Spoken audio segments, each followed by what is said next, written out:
All right, let's talk about Family Guy Season 20, Episode 16. I was looking back at the history of the show, and sometimes I wonder if Seth MacFarlane actually sleeps.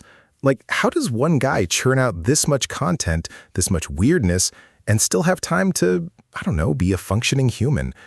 This episode feels like one of those deep cuts. One of those ones that has a little bit of everything thrown at the wall. We've got Peter being Peter, Lois going off the rails, Stewie being Stewie, Brian being Brian, and the usual suspects doing their thing. But there's a specific kind of chaotic energy here that feels very deliberate. Almost like they're saying, hey, remember all the crazy stuff we used to do? Well, we're still doing it, maybe even more so. It's like they're flexing their cartoon muscles, showing they can still pull off a multi-layered story with a truly bonkers third act. And speaking of bonkers, wait until we get to Lois's situation. Let's just say it involves a lot of pills and a very questionable understanding of cause and effect. This episode is a wild ride, and it's a perfect example of Family Guy at its most unrestrained, pushing boundaries and seeing what sticks, or in Lois's case, what dissolves. It's going to be a fun one to break down, so buckle up because we're diving deep into this episode's particular brand of animated insanity. If you're sticking around for these deep dives into cartoon chaos, you should probably hit that subscribe button. It's how we keep this madness going. And honestly, it's way less effort than Lois trying to find her last pill. Plus, you won't miss any future breakdowns of shows that make you question reality. So this episode, Family Guy Season 20, Episode 16, kicks off with that classic Family Guy intro song. The one that's supposed to be nostalgic, but always feels like it's mocking nostalgia. And it's setting the stage for a day where everyone's plans go spectacularly wrong. We've got Chris, weirdly, being all creepy about a girl he's stalking, and Meg, even weirder, somehow into it. Then there's Stewie, who's supposed to start preschool, but it's really Lois who's getting a day to herself, and she decides to spend it obsessing over a Target cashier. It's the kind of mundane, slightly disturbing fantasy that only Family Guy could really lean into. Meanwhile, Peter's off somewhere else doing, Peter thinks. He gets rid of a ping-pong table, which immediately becomes the neighborhood's hottest commodity. Brian, a resident intellectual dog, gets himself into a bit of a pickle with a delivery guy, ending up with a potentially broken arm that sends Lois into a panic. And that panic, that's where the episode really starts to spiral. Lois becomes completely fixated on finding painkillers, to the point where it feels like an actual addiction storyline is forming, which, for a comedy show, is a bold move. She's desperately searching for these pills, and the desperation escalates. We see her rummaging through drawers, going to extreme lengths, even involving Stewie in her frantic search. This whole plot thread feels almost too real at times, and that's what makes it so uncomfortable, and in a twisted way, compelling. The episode then weaves in other subplots, like Joe's bizarre attempts at therapy, and a surprisingly deep dive into the concept of a cocky jogger being a recurring gag that spans multiple storylines. It's a lot, and the writing juggles these different threads with varying degrees of success. Some jokes land perfectly, others feel a bit forced, and the overall pacing can feel a little uneven, especially as Lois's storyline takes center stage and becomes increasingly frantic. It feels like an episode that's trying to balance its usual brand of random humor with a more character-driven and, frankly, disturbing arc for Lois. My initial verdict? It's a messy but memorable episode.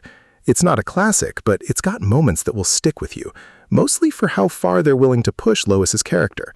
It's definitely one of those episodes that makes you think, did they really just go there? And for Family Guy, that's often the highest praise. Let's talk about the opening. The whole "it seems today that all you see" song is such a classic Family Guy move. It's meant to feel wholesome, right? Like a throwback to simpler times. But then they immediately undercut it with Chris's creepy obsession with the field hockey girl. It's the show's way of saying, yeah, we know about those values, but we're not playing that game. And then Meg's response, I'm weirdly the girl he's stalking. God help me, I love the attention. Oh, Meg, poor Meg. That line is a perfect encapsulation of her entire existence on this show. Desperate for any kind of acknowledgement, even if it's from her creepily obsessed brother. It's dark, it's uncomfortable, and it's peak Family Guy. The show just loves to take these wholesome tropes and twist them into something twisted. This juxtaposition is what makes Family Guy so, Family Guy. They're not afraid to be gross, but they're also not afraid to be weirdly insightful about the messed up parts of human nature, even when it's a 16-year-old girl who can't catch a break. Then we get into the main storylines. Lois has this whole day to herself because Stewie's going to preschool for the first time, and her immediate thought isn't about relaxation or hobby, it's about creating an excuse to talk to a Target cashier. This is peak Lois. She's got this whole elaborate plan involving loose change, trying to engineer a moment of connection with a stranger over a few pennies. It's both sweet and incredibly pathetic. And the cashier's reaction, this sort of detached, almost robotic response, just highlights the futility of Lois's efforts. She's reaching out, and the world is just not there. It's a subtle jab at the anonymity and impersonality of everyday life, wrapped up in Lois's very specific, very awkward yearning. It's the kind of detail that makes the show feel grounded, even when it's about to go completely off the rails. This isn't just a random gag, it's a character moment that shows Lois's underlying loneliness and her awkward attempts to connect. The line about Montana, whispered by the cashier, is a blink and you'll miss it moment that adds a layer of surrealism, a hint of a different life or a secret longing that further humanizes this brief interaction before it's abruptly cut short by Esperanza reminding her it's time to work. Meanwhile, Brian's encounter with the delivery guy is a masterclass in escalating physical comedy and, eventually, genuine concern. You know how much Brian hates that delivery guy. It's this irrational, petty hatred that's been built up over years of minor annoyances. So when the guy shows up, Brian goes full attack dog. And then, the accident happens. The way Brian's arm bends is that classic Family Guy visual gag, something so wrong, so unnatural, that it's horrifyingly funny. Lois's immediate panic, her trying to figure out if doggy arms are supposed to bend that way, is hilarious because it's so specific and so clueless. Her frantic texting with Bonnie, who, of course, doesn't have a dog, adds another layer of absurdity. It's a race against time, not to save Brian's life, but to understand if his limb is supposed to look like that. It's a testament to the show's ability to find humor in the most unlikely of places, even a dog's dislocated limb. Then there's Peter. He's getting rid of a ping-pong table. This is peak Peter, deciding something is trash one second and then watching it become the hottest item in the neighborhood the next. Joe, with his handicapable eye, spots it and immediately wants it for bulk trash day. But it's not just Joe. The entire neighborhood descends on Peter's house, all wanting this discarded ping-pong table. It's a commentary on consumerism, on what people value, and how quickly something useless can become desirable. And Peter's complete indifference to it all is what makes it funny. He's happy to just throw it away, not realizing its potential. This leads to a whole subplot where Cleveland eventually gets the ping-pong table and makes it into this community hub, much to Peter's annoyance. It's a classic Peter versus the world dynamic, where Peter's actions have unintended consequences that he then has to deal with, usually in the most immature way possible. The whole subplot with Peter's junk and the raccoons is gold. There's a raccoon that seems to be a recurring visitor, and Joe's confusion about whether it's the same one or not is just brilliant. The idea of a raccoon working for the garbage disposal service and Peter needing a password to throw things away, it's all so random and so perfectly Family Guy.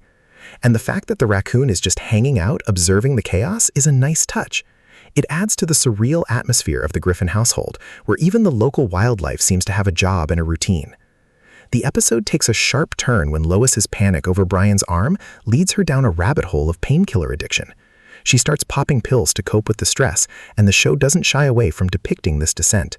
She hallucinates, she becomes detached, and she's completely focused on her next fix. The Chris Daughtry hallucination is particularly bizarre, with him offering to let Lois glide around on his head like an air hockey puck. It's a surreal, nonsensical image that perfectly captures the drug-induced delirium.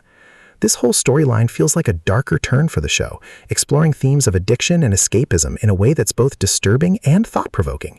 It raises questions about how people cope with stress and the lengths they'll go to numb themselves from reality. The show's willingness to tackle these heavier themes, even within its comedic framework, is what makes it stand out. It's not just about random gags, it's about exploring the messier aspects of human behavior.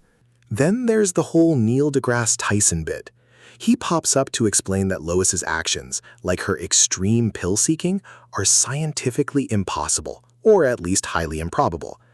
It's that classic Family Guy move of using a celebrity cameo to explain or comment on the absurdity of the plot. It adds a layer of intellectual commentary to the otherwise chaotic narrative, and it's always a fun way to break the fourth wall and acknowledge the ridiculousness of what's happening on screen. It also serves as a sort of narrator, guiding the audience through the madness and offering a scientific perspective on the unfolding events. It's a clever way to keep the audience engaged and to acknowledge the show's own outlandish premises. The climax of Lois's addiction storyline is when she realizes she's taken the last pill. This triggers a full-blown crisis. She's desperate, she's hallucinating, and she's resorting to extreme measures, like trying to dive for a pill in Stewie's bathwater. This is where the episode gets really intense and uncomfortable. The idea of a mother becoming so consumed by addiction that she puts her child at risk, even indirectly, is a heavy subject. Stewie's involvement, being used as a pawn in her desperate search, is particularly chilling. It's a dark twist on the typical Family Guy humor, pushing the boundaries of what's acceptable for a comedy. The way she's willing to do anything to get that pill, even if it means putting herself and Stewie in danger, shows the depth of her addiction. The scene where she's in the bathtub trying to catch the pill and Stewie is just watching is incredibly unsettling. It's a moment that forces the audience to confront the harsh reality of addiction, even in a cartoon. Brian's role in this is also interesting. He recognizes that Lois is an addict and that he's inadvertently responsible because he was the one who had the pills. He decides to take charge, locking Lois in a dog crate to force her to detox. This is a drastic, almost abusive action, but the show frames it as a necessary intervention. It highlights Brian's character as someone who, despite his flaws, tries to do the right thing, even when it's incredibly difficult. The scene where he tells Lois she's an addict and needs help is surprisingly poignant. It's a moment of genuine emotional weight in an otherwise chaotic episode. His commitment to helping her through this is admirable, even if his methods are questionable. It's a testament to his loyalty to the family, even when they're at their worst. The ending with the ping-pong table feud between Peter and Cleveland is classic Family Guy. It devolves into a ridiculous game of ping-pong to decide ownership, with everyone gathering to watch.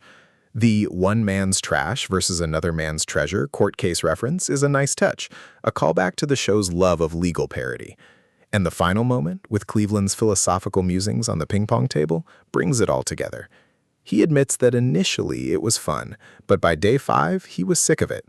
It's a surprisingly honest reflection on how even the most desirable things can become tiresome with too much exposure. It's a fittingly anticlimactic and slightly sad ending to the episode, acknowledging that sometimes, even when you get what you want, it's not all it's cracked up to be. Overall, this episode is a mixed bag. It's got the signature Family Guy humor, some truly bizarre moments, and a storyline for Lois that's both shocking and, in its own way, a little bit insightful about addiction. But it also feels a bit all over the place, with storylines that don't always mesh perfectly. It's an episode that definitely aims for something more, and it lands somewhere in the middle. It's entertaining, but it's not a standout. It's the kind of episode you watch, laugh at the weird bits, get a little uncomfortable with the serious bits, and then forget about it by the next week. But not entirely. It leaves you with a sense that the writers are still willing to push boundaries, even if they don't always stick the landing. Now, let's dive into the specific moments that made this episode memorable, or at least worth talking about for more than 5 minutes. We've got some real gems here, and some moments that are just plain head-scratchers. First up, that entire opening sequence with Chris and Meg.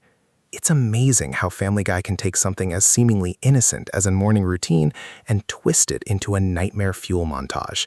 You've got Lois, blissfully unaware, calling the kids down for breakfast, and then Chris drops this bombshell. "No time, Mom. The girl I stalk has field hockey practice at 8. Stalk." He says it so casually. And his description of her? "I love a red-cheeked barbarian." What does that even mean?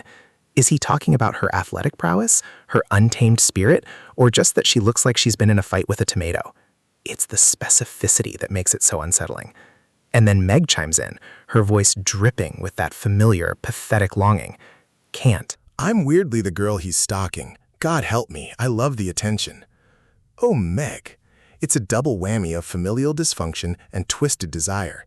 Chris, the innocent-seeming one, is a creep, and Meg, the perpetual victim, is somehow finding a perverse thrill in being the object of his unwanted attention. It's dark humor, and it's Family Guy at its most audacious. The writing here is sharp because it's so concise. In a couple of lines, they establish a deeply messed up dynamic that would take other shows an entire episode to even hint at. What I would have done differently is maybe lean even harder into the absurdity. Instead of just Chris saying he stalks her, maybe we see a quick distorted visual of him lurking behind a bush like a cartoon villain, and Meg's response could be even more self-deprecatingly gleeful. But honestly, the writers nailed the tone. It's that uncomfortable chuckle you have to force out, the one that says, "Wow, they really went there." It's a perfect microcosm of the show's ability to make you feel simultaneously amused and appalled. Next up, Lois's target cashier fantasy. This is pure, unadulterated character work. Lois, stuck with a whole day to herself, doesn't plan a spa day or a book club.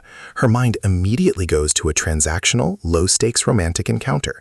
She crafts this whole scenario. She needs to buy something for $6.11, she conveniently has a dime and a penny right there, and she's practically offering them up for the cashier to take. It's all about the touch, the fleeting human connection. "Oh, perfect. I have a dime and a penny. They're right here in my hand for you to take." It's so awkward, so hopeful, so Lois. And the whispered, "We could go to Montana," from the cashier.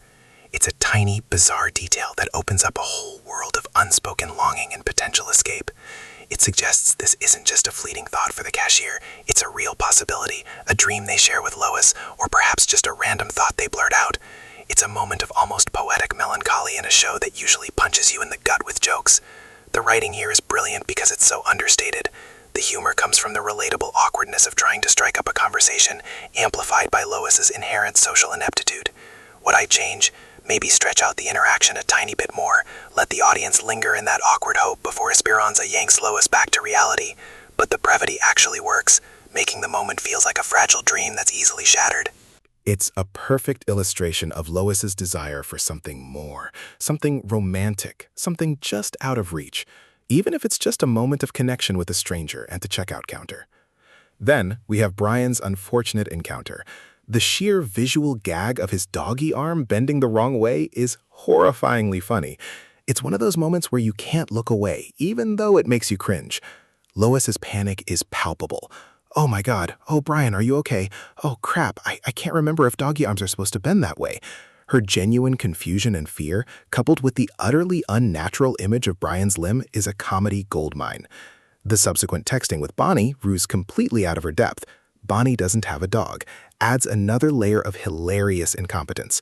It's a prime example of Family Guy's ability to create comedic situations out of extreme distress. The physical comedy is top-notch, and the character reactions are perfectly pitched to maximize the humor. If I were rewriting this, I'd maybe have Bonnie suggest something utterly ridiculous, like, "Are his paws facing north?" just to up the absurdity. But the current version, with her simple admission of not having a dog, is effective in its simplicity. It highlights the cluelessness of the characters around Brian, leaving him to suffer in his contorted state while they flail about. It's a moment that perfectly encapsulates the show's blend of slapstick and character-driven absurdity. Now, let's talk about the ping-pong table situation. Peter's nonchalant disposal of it, only for it to become the social center of the neighborhood, is a fantastic satirical jab. Cleveland's initial excitement is infectious, and he turns it into this thriving community hub. The line about the line straying all the way back in that burning barn is pure hyperbole that paints a hilarious picture of its popularity. Peter's reaction, however, is pure Peter, petulant and entitled. He sees something he discarded suddenly being enjoyed by others, and he wants it back. It's not about the table itself, it's about the principle of the thing. "No, I'm mad they've been enjoying my ping-pong table." This is where the episode delves into the childishness of adult behavior. The setup is brilliant because it's so relatable. The idea of something you own becoming more valuable when someone else claims it. What I'd change? Maybe make Peter's initial justification for throwing it away even more ridiculous, like it was taking up space where I wanted to store my collection of half-eaten sandwiches. But the current reason, that it was just junk, works because it highlights his short-sightedness. The visual of the burning barn line is so strong because it perfectly captures the overwhelming demand for something so mundane. It's a great visual gag that underscores the absurdity of the situation. Lois's descent into pill addiction is the most significant part of the episode, and the Chris Daughtry hallucination is one of the most striking visual manifestations of it. Lois, utterly wired and disconnected, sees Chris Daughtry offering to let her glide around on my head like an air hockey puck forever. The sheer randomness of this is genius. It's not just a random celebrity cameo, it's a specific, absurd image that perfectly encapsulates the disoriented state of mind. And Chris's explanation that it's just until I have to do a smoke-inside concert at an Indian casino, oh, that must be soon, every 45 minutes, is a brilliantly meta commentary on his career, or perhaps just a random, nonsensical detail designed to disorient the viewer along with Lois. It's a moment that's both hilarious and deeply unsettling. It's the kind of surreal imagery that makes Family Guy stand out. It's not just about making you laugh, it's about making you think, what the hell did I just watch? If I were to tweak this, I'd have Chris Daughtry sing a snippet of a nonsensical song about pills and air hockey, but the core image is so strong that even without it, it's unforgettable. It's a perfect blend of celebrity parody and drug-induced hallucination, making it one of the most memorable and disturbing moments of the episode. Then we have Lois's frantic search for the last pill. The scene in Stewie's bathroom, where she's convinced there's still a pill lurking somewhere, is intense. The moment she finds it in the bathwater and her subsequent desperate dive to retrieve it is pure chaos. Ah, damn you! Come on, you just touched it. Her desperation is so raw. And when she coughs up water and pills, crying, I just wanted the pill, it's a genuinely poignant moment. It shows the depth of her addiction, the lengths she'll go to for a fix, and the utter despair that comes with it. It's a moment that's surprisingly heavy for a show like Family Guy. The writing here is brave because it's so unflinching. It doesn't try to soften the blow or make it less uncomfortable. It presents addiction in its raw, ugly form. What I would change is maybe make Stewie's reaction more vocal, like him actually questioning her behavior instead of just silently observing. But his silent, wide-eyed stare is also effective in highlighting the severity of the situation. It's a scene that stays with you because it's so unexpected and so emotionally charged. Brian's decision to lock Lois in the dog crate is a pivotal moment, and it's loaded with subtext. He's taking control, trying to force her into detox. You're an addict, and I'm the reason those pills were in the house to begin with, so I'm going to get you through this. His words are filled with guilt and a sense of responsibility. He's trying to be the mature one, the responsible one, even if his methods are extreme. The image of Lois trapped in a dog crate, begging for release, is incredibly powerful and disturbing. It's a stark visual representation of her addiction and her loss of control. It's a bold choice for the writers, and it's definitely not a comfortable watch. If I were to change anything, it might be to have Brian express more internal conflict about using such a harsh method, but the directness of his action is also effective in showing his resolve. The fact that he feels responsible and is taking such drastic action demonstrates the complex relationships within the family and Brian's role as the often beleaguered conscience of the household. It's a moment that feels earned, given the preceding events, and it leaves a lasting impression. Finally, the resolution of the ping-pong table feud and Cleveland's monologue.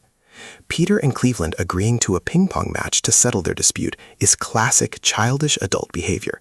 It's the perfect way to resolve a petty conflict through another petty conflict. The one man's trash versus another man's treasure reference is a clever legal callback that highlights the absurdity of their fight.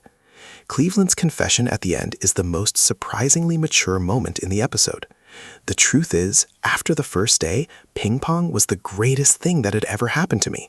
But by day 5, I was so sick of playing ping-pong and having people at my house, I was ready to... He trails off, but the sentiment is clear.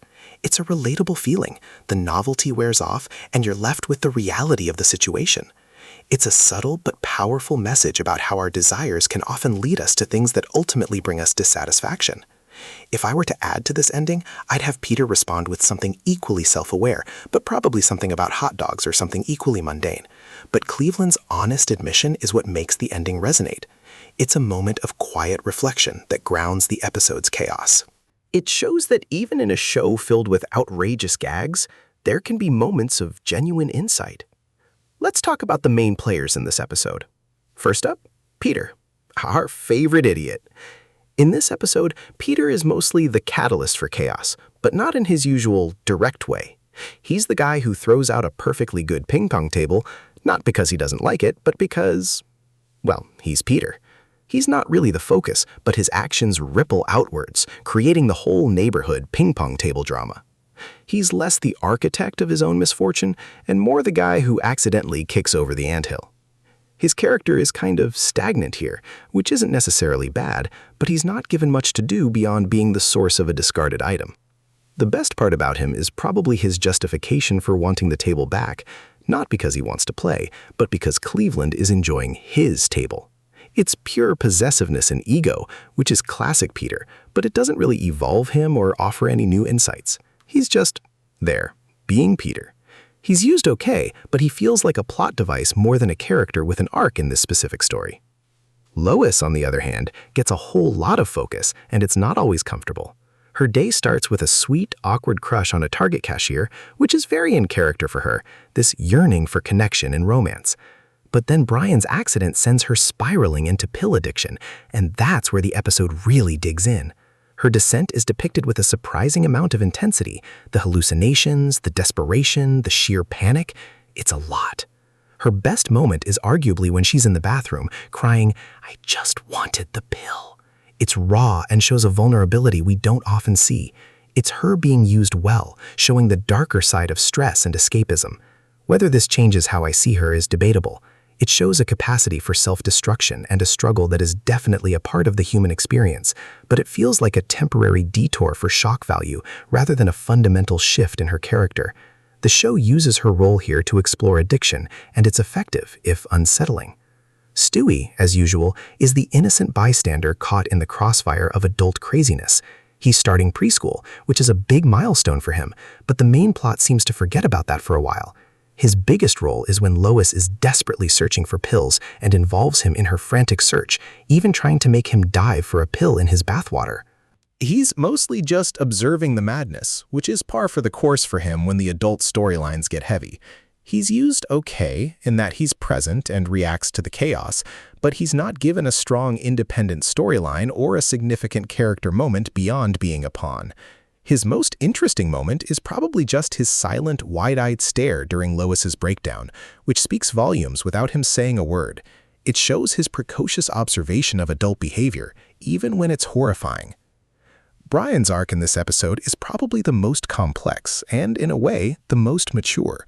He's the victim of the delivery guy, suffers a potentially broken arm, and then becomes the reluctant caregiver for a spiraling Lois. His decision to lock her in the dog crate is a huge moment. It shows his sense of responsibility, his guilt over the pills, and his desire to help, even through extreme measures. "You're an addict, and I'm the reason those pills were in the house to begin with." That's a heavy line, and it shows a level of self-awareness and accountability that's rare for the show. He's used exceptionally well here, driving a significant portion of the plot and experiencing a genuine emotional crisis. This episode definitely makes Brian feel more like the conscience of the family, even when he's injured and overwhelmed. His role here is significant, showing him grappling with the consequences of his actions and the addiction of someone he cares about.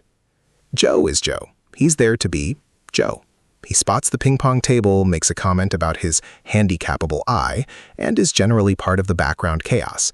He doesn't have a major role, but his presence adds to the general absurdity of the neighborhood dynamic. His interaction with the raccoon is a small but funny moment that highlights his slightly detached perspective on the world. He's not used particularly well or poorly. He's just present, fulfilling his usual role as a quirky friend and neighbor. Nothing about his performance here changes how I see him. He's consistent, as always. Cleveland's storyline with the ping-pong table is actually quite meaningful. He takes Peter's discarded junk and turns it into the most popular spot in town. His initial enthusiasm is infectious, but his eventual weariness with the constant attention and demands is a surprisingly relatable sentiment. His final monologue, admitting he was sick of it by day 5, is the standout moment for his character in this episode. It adds a layer of maturity and reflection that elevates his subplot beyond just a simple gag. He's used well, providing both the initial comedic setup and a thoughtful, if slightly cynical, conclusion to that particular thread. This episode shows Cleveland's ability to find joy in things, but also his realistic understanding of how fleeting that joy can be. There are a few things that might have flown under the radar for most viewers in this episode. For starters, the initial song itself, that whole opening bit about violence in movies and sex on TV.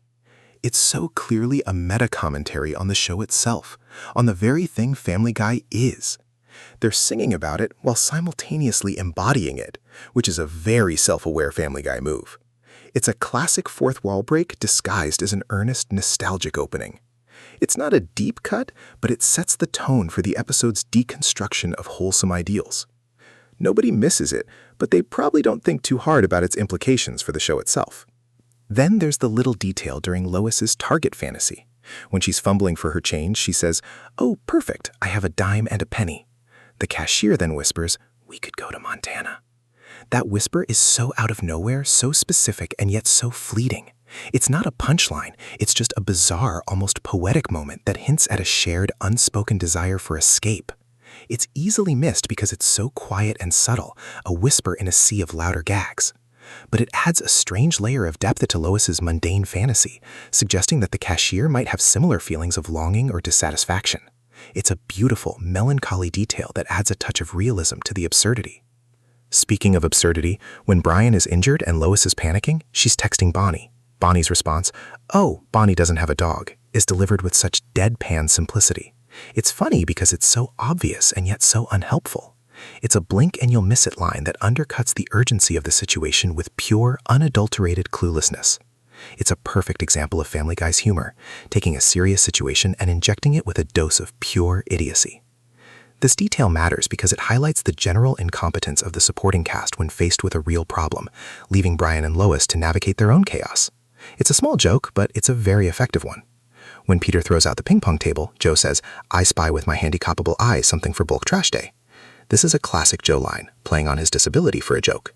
But the fact that he immediately wants it for a bulk trash day is a subtle nod to his own circumstances. It's a throwaway line, but it's representative of Joe's character and his often dark humor. It's easily missed because it's just one of many jokes in that scene, but it's a character-specific detail that adds to his persona. It's a small reminder of the show's willingness to joke about sensitive topics, a hallmark that has defined its comedy for decades. There's a brief moment where Stewie is supposed to go to preschool. While the main plot focuses on Lois's addiction, the fact that Stewie is starting preschool for the first time is a significant milestone that the episode barely touches. It's mentioned once at the beginning and then pretty much forgotten until the end when Lois reflects on him missing his swim lesson. This is likely an oversight or perhaps a deliberate choice to focus on Lois's breakdown, but it's a missed opportunity for some classic Stewie antics. It's a forgotten plot thread, easily missed if you're not paying close attention to the setup, but it leaves you wondering what could have been if Stewie's preschool day had been a bigger focus. Let's talk about what if they did it differently. The whole Lois addiction storyline is bold, but maybe a little too much for a standard Family Guy episode. What if, instead of a full-blown addiction arc, Lois's desperation for painkillers was played more for absurdist comedy, like a fever dream? Imagine Lois needing just one pill, and instead of a serious descent, she has to navigate a series of increasingly ridiculous slapstick challenges to get it, like she has to fight a giant mechanical squirrel for a painkiller, or climb Mount Quahog in her pajamas. This would lean more into the show's traditional brand of humor and avoid the potentially uncomfortable territory of serious addiction. The current version, while impactful, feels a bit jarring for the show.